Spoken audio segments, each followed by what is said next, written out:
OutCasted OC. Viewer discretion is advised. Incoming transmission in 5, 4, 3, 2, 1. Hey everybody, it's Courtney here from the OutCasted OC podcast and welcome to the Monday Night Raw recap. As you guys know, I don't like to spend too long with introductions, so let's get straight into this episode of Monday Night Raw. I'm gonna say, this is a really good show. I'm really loving the vibe that we're getting from Monday Night Raw as of late. There's a lot going on, but honestly, there's a lot of good stuff happening and I'm really enjoying it, so let's get straight into it. Raw this week kicked off with a video recap, like an entirety video recap of Drew McIntyre and his escapades on Monday Night Raw this week, the promo that he cut, and then him being interrupted and speaking to Sami Zayn. Following on with that, the match that they had, which obviously Drew McIntyre won and annihilated Sami's leg. Then going on to Sami Zayn being checked over by medical later on in the evening, and then Drew McIntyre ending up just completely writing Sami Zayn off TV. Then it cuts to the match between Seth freaking Rollins and Jey Uso for the World Heavyweight Championship, which we saw Seth Rollins retain, but we saw Drew McIntyre make his presence known at the end and beat down not only on Jey Uso but on Seth freaking Rollins. And I kid you not, when I was watching this segment, I genuinely was getting, I don't talk about Taylor Swift very much because I don't know much about her, but I was getting big Reputation vibes, big revenge era vibes from this, you know. He's lately been dressing for revenge. I feel like if G watches this, she will absolutely love that reference. So hopefully G watches my Monday Night Raw recap. But yeah, no, he's honestly, he's in a new era. He's doing his own thing and he's honestly doing some great character work with what he's got going on right now. I'm really enjoying this progression of Drew McIntyre that we're seeing on Monday Night Raw. We then end up, before we get a match of the night, we end up seeing Jey Uso come out and he is talking to the crowd and he's welcoming everybody to Monday Night Raw, and he's saying he's got Yeet back. So the big news from last week is that Yeet wasn't allowed to be used by WWE because someone else had trademarked it. It seems as though Jey Uso can now use Yeet again, which is really cool to see. Yeet suits him so well. I really love him just like screaming Yeet out of nowhere. I'm a bit ashamed that I've said it quite a bit since, you know, Jey Uso and Cody Rhodes made it happen at that press conference. So yeah, he also said that he is excited for CM Punk's return and he is excited to see where he's going to land, if he's going to be on NXT, or SmackDown or Raw. He asks the crowd to say, you know, go ahead and say yeet if you want him to sign with Monday Night Raw. And he mentions that Sami Zayn is not around anymore and he says that he's hoping that Sami is doing okay. He says that Drew's not honest and that Drew is two-faced, and he is basically just talking about how he's not happy with what Drew McIntyre's done, and, you know, Drew McIntyre's changed for the worse and everything. Drew McIntyre obviously has heard enough. He comes on out and he says that, you know, it's enough of Jey Uso kissing up to all those people backstage. Drew McIntyre says that if it was up to him, CM Punk would not be coming to Monday Night Raw because he is going to destroy that locker room and that Nick Aldis should have him over on SmackDown instead. He follows on by saying that, you know, Sami Zayn crossed the line when it came to all the stuff that he has done towards Drew McIntyre, and he apologises for everything that he did, but at the same time, he's not sorry for what he's done. And then he goes ahead and turns it onto Jey and says, look, that's how you apologise for your actions. That's how you do things like that, you know? If you want someone to see that you're genuinely upset and, you know, genuinely sorry for what you did, you apologise to them, which you've never done. If someone was wanting to hurt your family, would you want to get revenge on them? Which then this ends up leading into the match between Jey Uso and Drew McIntyre. This was a really good match. I really enjoyed it. There was a lot of power moves coming in and a lot of quickness coming in from Jey Uso. Straight away from the very beginning, he is very much in control, and then we go to the commercial break. After the commercial break, it's turned and Drew McIntyre is now in control of the match. Jey Uso hits a really nice crossbody, which Drew McIntyre ends up attacking Jey Uso with a couple of different blows and then hitting a suplex. Then we end up seeing Drew McIntyre hit a really nice back elbow, and then Jey Uso ends up following this up with a really nice Samoan drop as well too. We end up seeing Jey hitting a frog splash, which Drew McIntyre gets his knees up and then ends up changing it into a Future Shock DDT. Really enjoying seeing that move coming back into Drew McIntyre's arsenal as well, where Drew McIntyre removes the corner padding from the corner of the ring post, obviously from where the buckle is to protect the wrestlers, and then we end up seeing Jey Uso hitting a spear, and then he ends up distracting the ref because the ref's trying to put the padding back on, and then Drew McIntyre ends up thumbing Jey Uso whilst the ref is paying attention to the padding for the ring. And then we end up seeing Drew McIntyre hit a Claymore to come away with the win. So he kind of got the cheated win, but we knew Drew McIntyre was going to win the match anyway. Up next, we had Shinsuke Nakamura cutting a promo towards his match against Cody Rhodes tonight. That's happening. It's the first time they've ever wrestled individually as well too, which I genuinely had no idea that was a fact until they mentioned it on Raw, and I was so excited because it's always interesting to see when wrestlers get to work with each other in the ring for the first time. It's always interesting to see what their one-on-one dynamic's going to be, so I'm really looking forward to this match. Shinsuke goes ahead and warns Cody and calls him a dog chasing a car and says, as great as you are, you'll never be enough. And he says that he draws his own destiny and that Shinsuke Nakamura has been reborn. And he said, thanks to you, Cody, and said that you asked for this, so here I am. We got to see some really cool comic book style graphics coming in when Shinsuke Nakamura was saying he was being reborn. A lot of red mist in those as well too, so maybe that's a wee inkling as to what we'll see tonight. Nonetheless, I'm so excited for this. I can't wait for this match. I think it's going to be really good. We cut backstage to the Judgment Day Clubhouse where we can see Damian Priest is staring off into the distance, and we can see that Finn Balor and Rhea Ripley are both angry with the other members of the Judgment Day, being Dominic Mysterio and JD McDonough.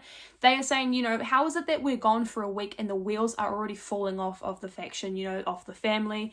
And at the end of the day, Truth is breaking into the clubhouse and is trying to be a part of the Judgment Day. You guys lose to the Creeds and Dom loses his NXT title at Deadline. And Damian Priest says, well, let's go ahead and handle business the way that we're supposed to handle it. And then we end up seeing Rhea Ripley getting really angry and saying, actually being the leader is much more difficult than what it is.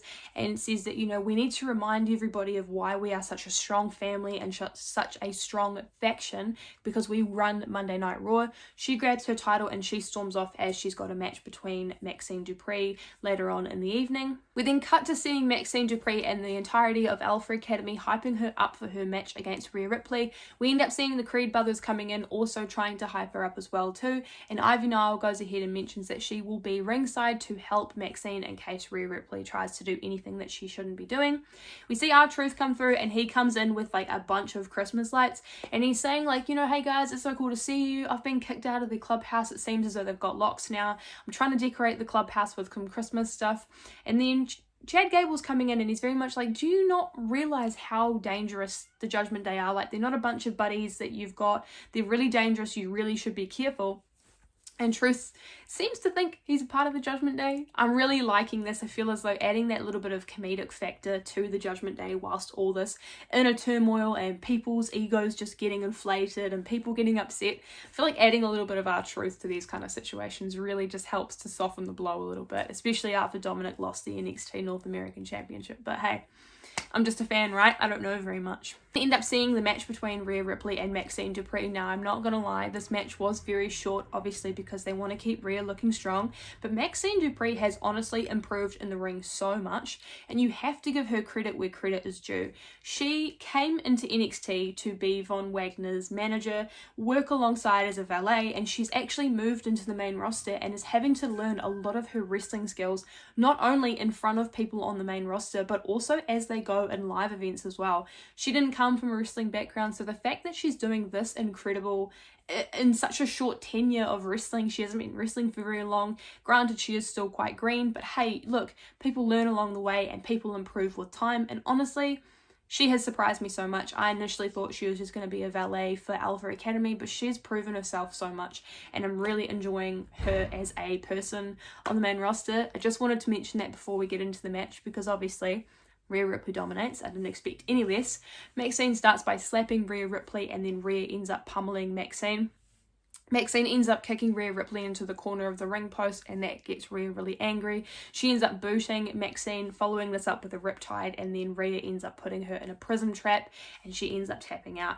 Then we see Ivy Nile come in and have a really long stare-off between her and Rhea Ripley. I'm assuming Ivy Nile may be Rhea's next contender, maybe for the Royal Rumble, I'm not too sure, but they are both two very strong women. Obviously, there's a bit of a height difference there, but hey, don't let that stop you from having a good time. I feel as though if we got to see something between Ivy and Rhea, I feel as though that would be really cool. I am honestly manifesting that right now. It is a match I didn't know that I needed, but now that I've seen the teasers for it, I want it to happen. We had a couple of video recaps, video segments, video packages, so let's go through them quickly. We had a Kaden Carter and Katana Chance one, obviously them talking about how they are wanting to go for the women's tag team titles. We got to see them partying a little bit somewhere. I'm not really too sure where they were, but they were obviously having a great time. Then we see Adam Pearce is backstage and he has CM Punk's contract. He ends up going into CM Punk's locker room. That is a very big focal point of this episode of Monday Night Raw. Obviously, where is CM Punk going to land? He's had conversations with Nick Aldis on SmackDown, conversations and interactions with HBK in NXT, and has been speaking to Adam Pearce about Monday Night Raw. So finding out where he's ultimately going to land is, as I said, a very big talking point for this episode. Adam Pearce is in the ring. He said he's not going to waste too much time. He introduces CM Punk out to the ring and everyone goes absolutely wild. Everyone obviously knows why CM Punk is here. He's here to make his decision as to what contract he's going to sign, as he is technically considered a free agent. CM Punk gets on the mic and says, yes, I have a very huge choice to make. I've been thinking about this all week and been contemplating this because I genuinely love you guys so much.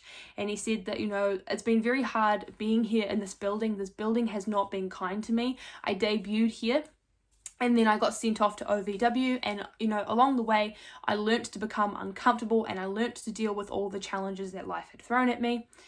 He ends up referencing that Randy Orton storyline from years back where he was the champion and then he got kicked in the head and then they took the title off him. And CM Punk goes ahead and follows on by saying, if you were disappointed, if you were meant to be in that arena and I wasn't there because I walked out, if you were disappointed by any of my actions in the past, I want to say that I am sincerely sorry. But at the end of the day, my mind was made up when it came to what brand I was going to sign to when I saw that this was in Cleveland. I'm here to bury the ghosts and I'm here to right the wrongs that have been obviously building up from being in Cleveland and obviously in this city. And he announces that it's almost 10 years to the day that he left. We end up finding out that CM Punk has actually signed with Monday Night Raw.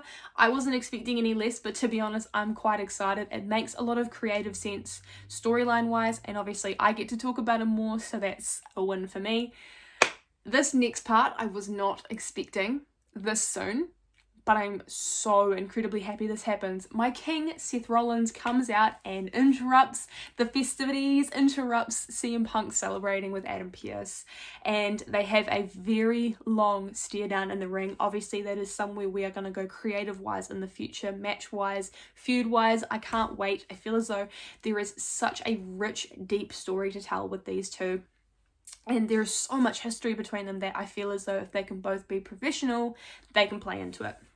So they come and they see her in the ring, and then Seth Rollins goes up to CM Punk and says, welcome to Monday Night Rollins. And he says that, it's a time where you're fortunate enough to be in this ring with me, but please do not call this place your home.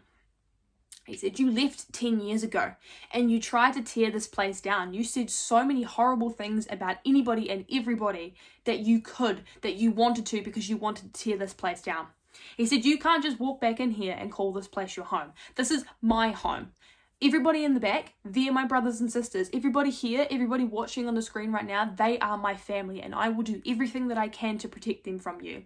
And he said he wants to make one thing clear, and he says that he hates CM Punk. He then follows on by saying, but if you are in the WWE, I want you on Monday Night Raw. See, this is your last chance to expose yourself and your last chance to show that you can self-destruct. This is your last opportunity to make sure your true colours don't show. And he says, unless you have changed. And if you have changed, and he exposes his title because he's wearing his title belt. He says, you may be lucky enough to face me to win this. He says, there are levels to this, and I will go ahead and show you what it means to be the best in the world. And honestly, such a good promo from Seth. We know there is a lot of heat there. We know that there is a lot of history, and I just am fizzing at the thought that this could happen. CM Punk looked shocked, obviously playing into what Seth Rollins was saying. CM Punk goes over and grabs a microphone, jumps on and says, are you done? Because that is the only one pass that I'm going to give you to say all this stuff without me doing anything in response in terms of beating up on him, whatever. He said, I never asked for anything. I dealt with everything in my life, and I've gone ahead and gotten everything the most stubborn way possible and doing the hardest route. And then he declares himself for the Royal Rumble and says that if he goes ahead and wins, he is going to be going after Seth Rollins. So, I'm so excited. Oh, literally so excited. I feel as though I haven't made my stance very clear on CM Punk. I am a fan of CM Punk and what he did within WWE. I am a fan of the work that he can do. I'm not a fan of people's egos, but I feel as though if people can put themselves in check and realize that, hey, we're just here trying to tell a really good story and enjoy ourselves along the way, I can get behind it. So this is a feud I've wanted for a very long time. I'm obviously quite familiar with a lot of the history these two have, so I feel as though from a fan perspective, I'm looking forward to this so much. A couple of backstage segments before we get into the next match. So we had Ivar from the Viking Raiders talking about how he's going to beat down on Bronson Reed for this match. Bronson ends up responding, and then we get into this match. If I'm being honest, this match was quite short. Ivar comes in and just is going crazy straight away. He's extremely explosive, but then Bronson ends up fighting back. Bronson and Ivar both end up trading blows, and they both slam each other like a couple of times, kind of like crossbody style, but not really crossbody. They did one in the ring and then one outside of the ring. Ivar ends up hitting a spine buster, which Bronson ends up following with a super kick to come away with the win. Get Bronson Reed out of this. I don't care anymore. Please move him up to the IC title picture. I feel as though it's about time. Bronson Reed is destined for so much more than fighting a fake Viking. Oh my god, I can't even speak because of how annoying I find the Viking Raiders. I get them, but like, just not for me. We end up seeing CM Punk. He's walking backstage trying to text on his phone, obviously after he's just finished signing with Monday Night Raw and declaring himself for the Royal Rumble. He ends up running into the Judgment Day, which we've never seen this interaction before. Bit spicy, but I love it. And he asks, where's Rhea? Because we've got the entirety of Judgment Day here. I haven't really met Rhea. Where's Rhea? Damien goes and follows on by saying, welcome to Monday Night Raw, and says, I really hope that you are the person here that actually finally finishes the story. Holds up his briefcase and goes ahead and says, so that I can be waiting for you. So could we be seeing Seth versus CM Punk at Mania? Like CM Punk wins and then Damien cashes in? We're foreshadowing here, but I'm getting a mental picture of where we're going with this, and I am such a fan of it. After this, the Judgment Day makes their way out to the ring, and Damien starts by saying, all rise for the Judgment Day. Finn goes and, prompts them up, hypes them up, says that, we are the 2-time undisputed tag team champions, and that the Judgment Day are in town. Damien continues on and says that there's a simple message. It doesn't matter if we've fought you before, if you are somebody new to the roster, if you are somebody new wrestling-wise in general, you guys are on notice. And R-Truth comes out, and it's just like, can you just realize that they don't like you? So he comes out and he's like, hey man, I couldn't get into the clubhouse to decorate. I think you guys have got keys on the front door and the back door. What's going on there? JD McDonough goes ahead and says, well, at the end of the day, we don't want you here. This is not a party. And even if it was a party, you wouldn't be invited. Truth follows on by saying, I've got so many great ideas for Judgment Day, so let me bring them in. And so Damien invites him in. And Truth starts off by saying, first, let's kick JD McDonough out of the faction. So there's a bit of beef going on between Truth and JD. So says, let's get rid of JD, and says, that Damien is actually not really the boss that he thinks he is, and that everything he's doing is really upsetting Marmy, and it's making her really angry. Damien just looks at him and goes, I can understand why people like you. I get why people at home like you. I get why people here like you. Why everyone out back likes you. But I don't like you. And starts beating down on R-Truth. And obviously the entirety of Judgment Day start as well too. So it's like a 4-on-1. We end up seeing the Creed brothers run out to make the save to kind of neutralize the situation. And they are both looking really strong when they're beating down on Judgment Day. Obviously furthering into their feud, the Creed brothers are the #1 contenders for the tag team championships. A lot of letters going on there. So you got to slow yourself down when you say it. But yeah, I like this. It feels fresh. Judgment Day kind of been going like this for me a little bit. I love them, but creative-wise, I'm not really too sure how we keep seeing them on TV a lot. But that's totally fine. But I really enjoyed it. After this, we see CM Punk is walking backstage and he runs into Adam Pearce and Drew McIntyre. They have a quick interaction and then Drew walks off. Adam Pearce mentions to CM Punk that he's just made it official that Drew McIntyre and Seth Rollins will have a rematch for the World Heavyweight Championship on the 1st of January episode of Monday Night Raw, which that's cool to see. I quite like that. Kofi Kingston comes in and gives him a good old hug, gives Punk a welcome back hug. We end up seeing Chad Gable meeting CM Punk for the first time, and Punk goes ahead and says that he's actually heard a lot about him, which was quite cool to see. He shakes Ricochet's hand and says, I know that you are bad at video games, obviously referencing Up, Up, Down, Down. Could we see CM Punk on Up, Up, Down, Down? I mean, maybe. Then CM Punk walks off and Adam Pearce is saying to Ricochet and Chad and Kofi have got an idea for the Intercontinental Championship, so let's go ahead and talk about it. We then go on to a tag team match, so we have Indy and Candice taking on Kayden and Katana. Now, this is obviously furthering the women's division for the tag team scene a little bit more. Not gonna lie, this match was quite short as well too. I feel as though there was a lot going on Monday Night Raw, as I mentioned at the beginning, that a lot of things kind of lost a bit of time, but that was totally fine. Kayden and Katana, again, looking like they are on fire. They work so incredibly well again. I missed seeing Candice LeRae on my TV. She looks great. She's wrestling really well. Her and Candice and Indy, I should say, end up double teaming, and it's really cool to see. But then Kayden and Katana hit the after party in the corner of the ring to come away with the win. It looks like they're going to be going up against Chelsea and Piper for the tag titles. If I'm being totally honest, I feel as though I really want to see Kayden and Katana become the champs because they are the most established team on the main roster when it comes to women's tag teams, and honestly, the most believable team when it comes to dynamic. They work really well together and I love them as a tag team. Go into a couple of backstage segments. So we see DIY talking backstage. Now there is a 6-man tag team match set up for later on in the evening, but unfortunately they don't have a third man to be in the tag team match. They're talking back and forth about if this person that they're actually discussing is going to want to be a part of the team. We see Imperium interrupt, so we see Ludwig and Giovanni and they start talking about, who would want to team up with DIY. And then Tommaso follows on by saying, well, what's Gunther going to think when you guys disappoint him again? You're losing all the time. What's he going to think about his henchmen not being able to do the job? Gunther walks in, looks straight at Tommaso Ciampa in the face and says, I'm very confident about tonight. Good luck finding a partner. Then we see Becky Lynch is walking backstage, making her way out to the ring to cut a promo. Can't wait to hear what my queen has to say, but we don't have to wait much longer because she ends up coming out. She comes out to the ring and welcomes everybody to Monday Night Raw, and she just gets on by saying she's calling out Nia Jax and mentions that they haven't gone one-on-one before, but they've been linked to each other for the last 5 years because of the brawl that happened. Now, quick backstory.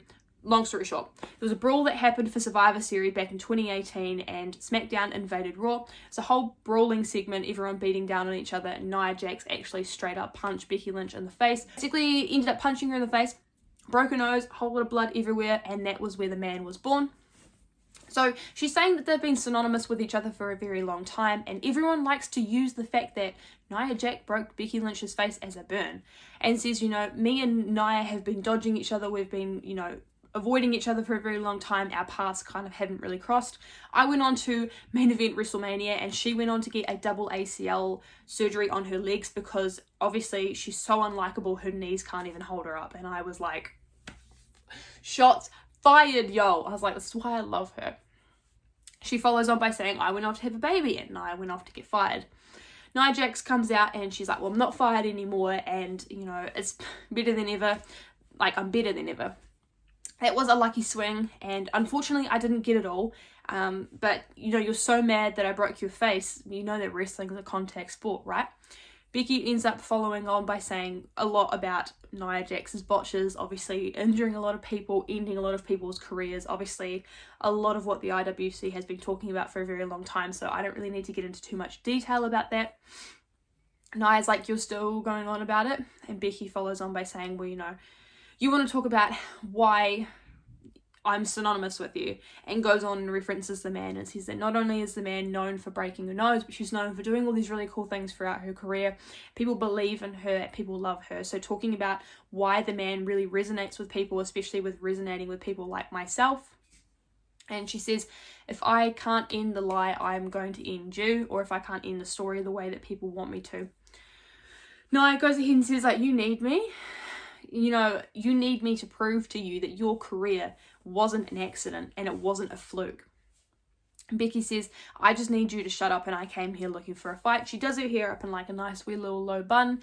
Nia goes and storms off and says you need this more than I do. So we're going to be getting this feud at some point. I'm thinking maybe Royal Rumble season. I feel as though they could have like a blow off match to then amplify that feud for further down the line. But I think this would be a really cool Rumble match for sure. And as well too with that, if you were going to have it as a Rumble match, you could always have Nia Jax win that match and then Becky Lynch could enter herself in the Royal Rumble. Or if Becky needs to punch her ticket to WrestleMania, you could always find a way to have her enter the Elimination Chamber, which to be honest, I would prefer the Elimination Chamber option because Becky hasn't won a chamber match before, and I'm also going to be there, so I want to see my queen win the chamber. After this, Jackie Redmond runs into Cody Rhodes backstage before his match against Shinsuke Nakamura in the main event, and she's asking, how are you feeling about everything that's going on? He says not only congratulations to CM Punk for signing for Monday Night Raw, and obviously our stories are quite intertwined, quite similar, so we're both going to be in the Rumble. That's going to be interesting to see, and ends up hyping up his match against Shinsuke Nakamura for later on in the evening. End up going to the 6-man tag match, which is obviously Imperium taking on DIY and the mystery partner, which ends up being The Miz. I didn't mean to sound anticlimactic when I said it, I was readjusting myself, but yeah, The Miz and DIY take on Imperium. This was quite a good match. Straight away from the very beginning, Imperium is on top. Then there's a lot of tension going on with Gunther and the other two in the corner when it comes to tagging in. They're not really too sure what the dynamic in the match is going to be. We end up seeing DIY double teaming Giovanni Vinci. Gunther ends up big booting Tommaso Ciampa outside of the ring. Giovanni Vinci gets tagged in and he is just like zooming through and hits his really nice crossbody. To be honest, I thought I was watching that in 2x speed because he was not only fast but very explosive. Giovanni Vinci always impresses me with his crossbodies, so I just like... Johnny Gargano coming in, he's picking up the pace. We end up seeing him hitting a really nice slingshot spear. Then The Miz ends up exploding into the match and ends up exploding on Giovanni. Once The Miz gets tagged in, everybody goes crazy and he ends up just going absolutely ham on Gunther, obviously going after Survivor Series, their match as well too. There's still a lot of tension going on between them, but Gunther ends up putting The Miz into the Boston Crab. We end up seeing a Dragon Screw and a Figure 4 coming in by The Miz, and we end up seeing Johnny Gargano putting a really nice crossface in as well too. Giovanni makes the save, and then we end up seeing Giovanni get hit with a skull-crushing finale by The Miz to come away with the win. So it looks like that makeshift tag team worked really well. Then after this, we end up seeing Imperium just getting absolutely ripped to shreds by Gunther for the loss.